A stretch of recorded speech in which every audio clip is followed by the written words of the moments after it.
So it finally happened. I put up a video called I Might Have to Move Out 3 weeks ago. And in said video, I showed my house and the surrounding area on Google Maps to illustrate how isolated I am. I did it to prove a point.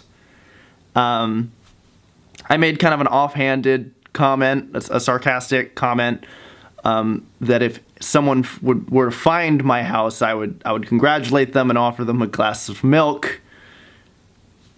That wasn't a challenge, and most of you knew that. Most of you knew it wasn't a challenge. But this morning, I was greeted by a young woman banging on my door asking for milk, for a glass of milk.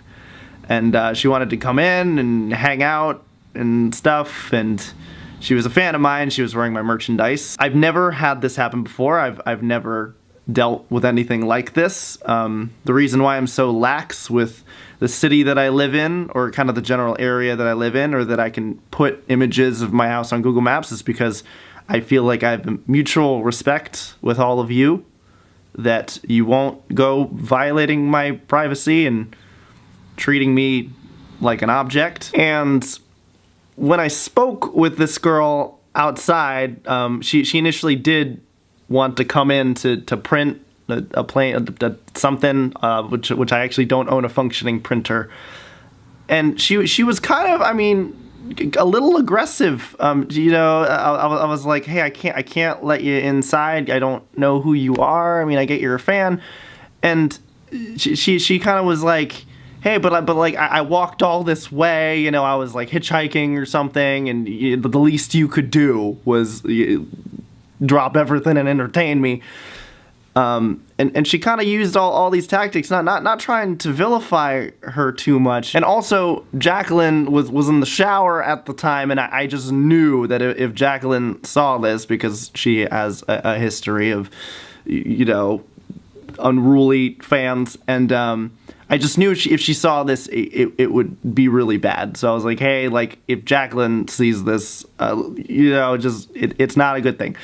And she was insisting that she wanted to meet Jacqueline as well. She's like, oh my God, Jacqueline's inside? That can she come outside too? And that's when I kind of realized what this interaction was. We weren't really being viewed as people here. And this fan understood how uncomfortable I was by my body language, but still insisted to like hang around and try and get what she wanted. And telling this girl after speaking with her that she couldn't come in and that it was best that she leave was a very difficult thing for me to do, because obviously she supports me very much. She's a big fan of mine, but that's a big line that you don't cross.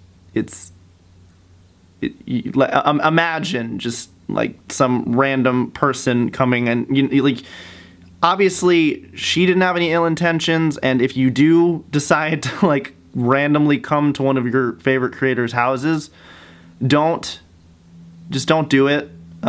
It feels really violating. I've unlisted the video, or I've deleted the video that has the Google Maps images on it. I thought I was pretty clear with how sarcastic I was being, but someone showed up, and it just makes me feel very, very uneasy.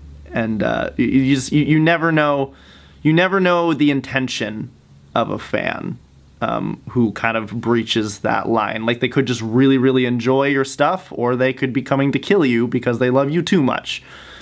It happens, and it's scary. Jacqueline's here. So Jacqueline has had a lot worse run-ins than I have. I've actually never had a horrendous run-in with a fan. Not saying that this morning was horrendous. It's just very, very unsettling. Still scary. So it's why do you think it's scary?